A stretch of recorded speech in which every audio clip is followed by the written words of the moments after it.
Hello বন্ধুরা, চলে গিয়েছিলাম বাজারে। দোকানের কিছু মালের দরকার ছিল আর ঘরেরও কিছু মাল আনতে গিয়েছিলাম, মানে সবজি বাজার, মাছ বাজার।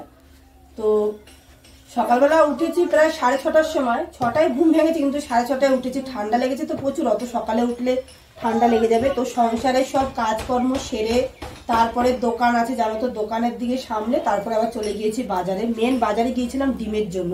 তবে জানো একটা ক্ষতি হয়েছে আমার, ডিম আনতে আনতে মনে হচ্ছে ফেটেছে। কেননা এই যে ডিমের ঝোল পড়ছে, ঠিক আছে, জানি না কটা ক্ষতি করে এসছি।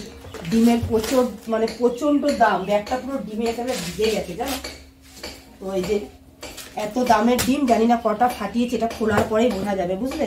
অ্যাকচুয়ালি আমি ডিমটার জন্যই বাজারে গিয়েছিলাম, একটাও ডিম নেই। ডিমের খরিদ্দার সব ফেরত যাচ্ছে। আর দোকানের জন্য কোনো খরিদ্দার ফেরত গেলে না আমার ভালো লাগে না। তোমাদের দাদাভাইকে দোকানের মাল আনতে বললে অশান্তি করে জানো, ভাল লাগে না গো অশান্তি। আমার সত্যি বলছি, অশান্তি আমার একদম ভালো লাগে না। দোকানের মাল আনতে বললেই গন্ডগোল, অশান্তি। দোকানের কিন্তু প্রতিটা মালের পয়সা আমি পাই টু পাই হিসাব করে দিয়ে দিই জানো। তারপরেও কেন অশান্তি করে দোকানের মাল আনতে বললে আমি বলতে পারবো না। কিন্তু আমার কাছে দোকানটা লক্ষ্মী। কোথায় গো ঝোল পড়ছে কোনটার থেকে? কোনো তো একটা ফেটেছে, নাহলে ঝোলটা পড়ছে কেন? এই যে এই ডিমটা ফাটা ছিল, আমি খেয়াল করিনি। একটা ডিম লস হয়ে গেল পুরো। যাক আর কি করা যাবে, কপালে যেটা থাকলে সেটা কেউ খণ্ডাতে পারে না। তো যাই হোক, এখানে আমি 2 ট্রে ডিম নিয়ে চলে এসেছি। একটা ডিম তো গেল, ডিমটা আমি এদিকে সরিয়ে রাখলাম। আর কি এনেছি চলো দেখিয়ে দিই। তো ডিমে যখন হাতি দিয়েছি, তো আগে মাছটাই তোমাদের দেখিয়ে দিই। এই যে এখানে এনেছি চাইপলা খয়রা মাছ, এই দেখো এই চাইপলা খয়রা মাছ এনেছি এখানে। আর এখানে এনেছি চিংড়ি মাছ। এই যে চাইপলা খয়রা আর চিংড়ি দেখিয়ে দিলাম, দাঁড়াও। তারপরে কি এনেছি দেখাচ্ছি। এখানে এনেছি দোকানের একটা সোয়াবিন। আর এর মধ্যে রয়েছে এই দেখো দোকানের আলু। অল্প করেই এনেছি, কেননা ডিম সাথে ছিল তো, বেশি আনতে পারবো না সাইকেলে করে যেহেতু এনেছি। তো এখানে অল্প করে আলু নিয়েছে। আলু আরো আছে, দোকানের আলু রয়েছে, যার জন্য আরো অল্প করে নিয়ে আসলাম। আর যদি পারি তো বিকেলবেলা আরেকবার বাজারে যাওয়ার চেষ্টা করব, ঠিক আছে। তো আলু নিয়ে এসেছি। আর সবজির মধ্যে কি এনেছি চলো দেখিয়ে দিই। এখানে এনেছি পেঁয়াজ কালি। এই যে পেঁয়াজ কালি নিয়ে এসেছি। কলের জল পড়ে যাচ্ছে। ডিমের সাইজগুলো কিন্তু খুব বড় বড়, কিন্তু একটা ডিম ফেটে গেছে। আমার ভীষণ মনটা খারাপ লাগছে।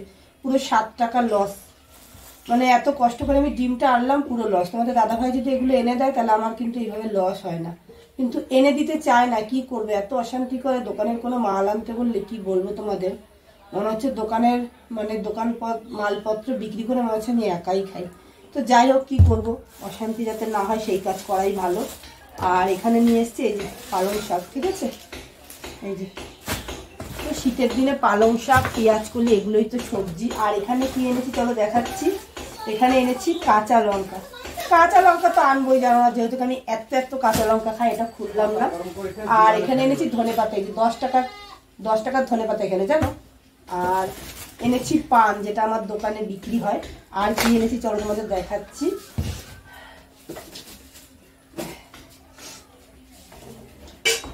দোকানদারি করতে গেলে অনেক হ্যাপা গো, অনেক হ্যাপা। যতটা সহজ সবাই মনে করে না, অতটা সহজ না। এখানে এনেছি আদা, এই যে আদা এনেছি। আর এনেছি আজকে না আদা রসুনগুলো একেবারে, মানে কি বলবো, আর কোনো প্যাকেটে করে দেয়নি। রসুনের প্রচুর বাজারে, সবজির জিনিসের এত দাম, যে কোনো সবজি বলো, ডিম বলো, মানে যাতে হাত দিচ্ছি তাতেই দাম। দোকানদারি করাটা না খুব সমস্যা হয়ে যাচ্ছে। প্রতিটা জিনিসের দাম এত, মানে কি বলবো, দাম থাকলে জানো তো জিনিসপত্র বেচা কেনা করতেও খুব সমস্যা হয়। তো যাই হোক, এখানে এই যে আদা আর রসুন এনেছি। এই দেখো এগুলো দোকানের জন্যই এনেছি, অল্প অল্প করে এনেছি, কেননা এখন যেহেতু প্রচুর দাম। আর এখানে এনেছি পেঁয়াজ, বাড়ি ছিলাম না তো কয়দিন, দোকানের মালপত্রগুলো খুব সমস্যা গেছে। এই দেখো এখানে এনেছি পেঁয়াজ।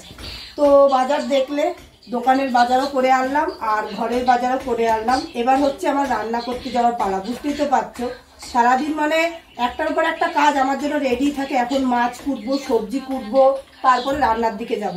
তো চলো, আমার তো এইভাবে প্রতিদিন চলবেই, বসে বসে খাই না গো, অনেক কাজ করতে হয় সারাদিন।